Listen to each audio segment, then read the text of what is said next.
Hello, everybody. This is the Cincinnati Herald Podcast. I'm your co host, John Alexander Reese, digital editor of the Cincinnati Herald. And if you don't know, the Cincinnati Herald has been around since 1955 and is the largest African American newspaper in the greater Cincinnati area. And now let me introduce my guest, starting with co host Andrea Carter, our media consultant. How you doing today, Andrea? Fine. How are you doing, John? I am doing just fine. Next, our circulation director, Wade Lacey Sr. How you doing today, Wade? I'm doing fine. It's good to be here. Good, good. Next, I want to introduce our intern, Zoe Becker. How you doing today, Zoe? I'm great. Happy to be here. Excellent. And then I also want to introduce our other intern, Suhana Sinha. How you doing today, Suhana? I'm doing fantastic, John. How are you? I am doing just fine. So Great. let's start with the first story of the day. During both the Thursday, February 18th meeting and the Wednesday, February 24th meeting of City Council, members unanimously passed Councilmember Jan Michelle Lemon Kearney's resolutions to publicly recognize 5 community leaders and 1 organization that have made a tremendous impact on Cincinnati. The 6 Black History Month 2021 honorees are Renee Harris, Pastor Damon Lynch III, Joe Mallory, Dr. Odell Owens, Iris Rowley, and the University of Cincinnati Black Roundtable. Each has worked to better the livelihood of residents by advocating for justice and equality in regard to public health, police reform, and economic empowerment. Andrea, what are your thoughts on this story? I think I thought it was very enlightening. I mean, I always like it when we give flowers to the individuals who have done well in the community. And these individuals have done a tremendous job in their own individual areas of working. I mean, Damon Lynch goes all the way back to Black United Front with the protests in OTR for the betterment. In fact, he was part of the group that created the collaborative agreement. Everyone else has had successes in their own right. So I think it's wonderful when we honor people who normally don't get honored or get passed over. Definitely, definitely. Wade, what are your thoughts on this story? I totally agree with Andrea Carter.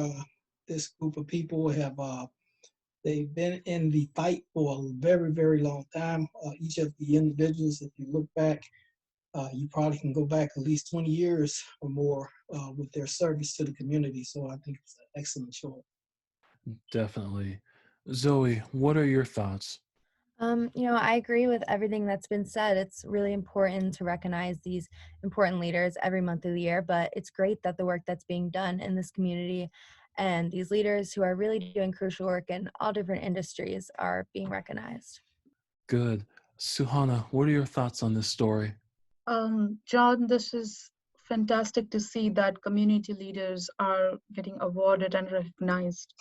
All the members have significantly contributed and are trying to contribute towards the public health and the community's disparities and trying to fight for them in the field of law.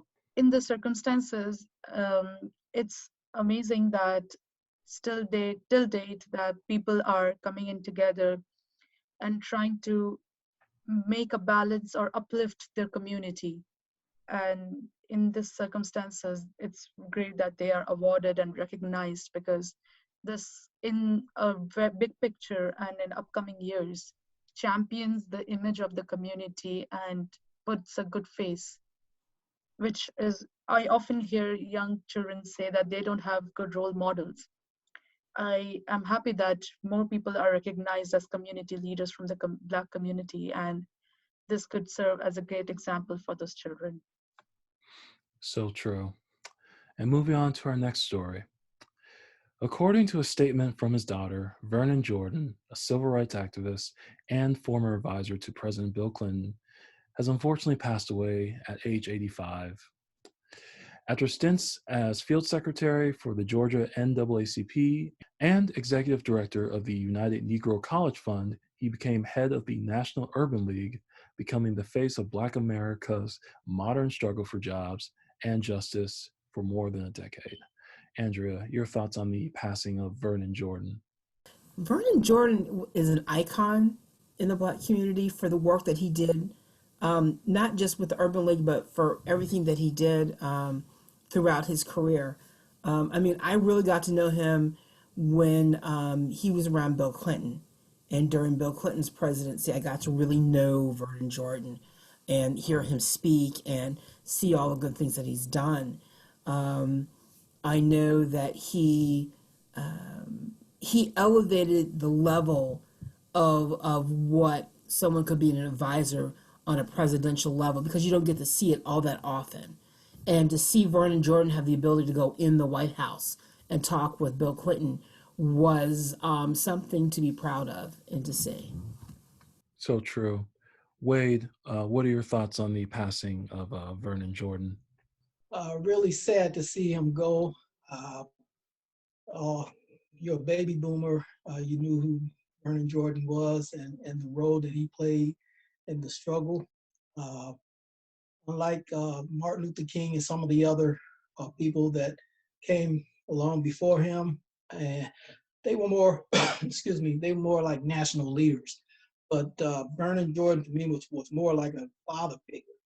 And he played a big part in the struggle and trying to uplift the Black community.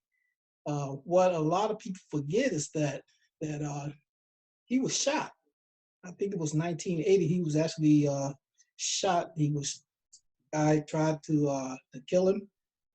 They had a trial. They got the guy. They had a trial, but they acquitted the guy. Later, I believe about 16 years later, the guy committed another murder or another shooting and killed someone. And during that time, he did admit that he was the shooter of Vernon Jordan also. So he did a lot. He suffered for his work, but he carried on afterward. And I'm really sad to see him go. Zoe, what are your thoughts on the passing of Vernon Jordan? It's always sad to see a great leader go. He did so much during his life and his career that will hopefully be remembered for long to come. I read somewhere that he had his favorite meal and his favorite dessert before he went to bed that night. And I do think in this day and age, it's such a blessing to pass in such a peaceful way, surrounded by loved ones. So I think that is something to appreciate. Suhana, what are your thoughts on this story? I am not a part of Black community, so this year's Black History Month has been extremely educational for me. It was recently that I learned that it was in about early or late 1900s that Black reporters started entering White House. And in the recent times, Obama was the only representation that I knew of Black community, somebody from a Black member sitting in the White House.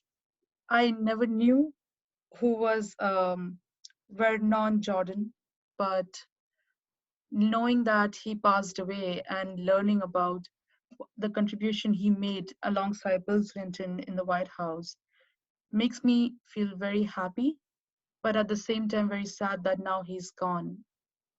On a humanitarian note, I wonder how his family must be feeling and are they doing well.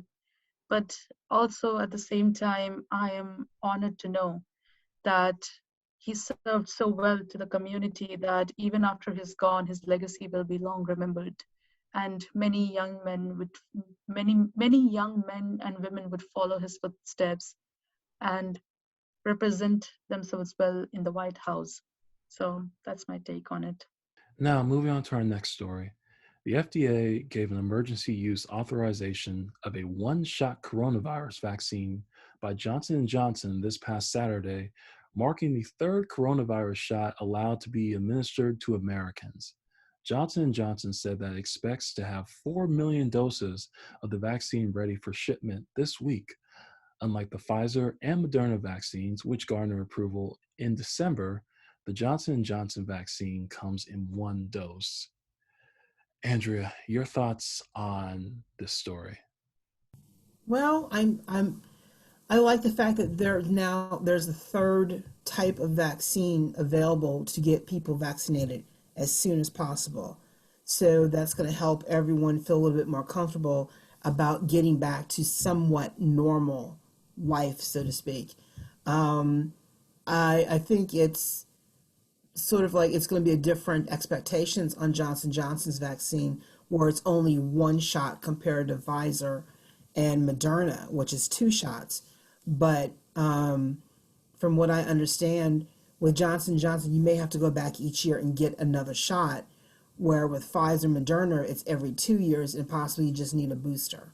So there's differences with everything, but the fact that it's going to get everyone protected faster, I'm all for it. Definitely. Wade, your thoughts? I'm a little concerned. I know everybody's excited about them having another option to go to, but that 75-77% effectiveness got me really concerned. When they had the polio vaccine, they wouldn't settle for 77%. That's just no brainer. It's not good.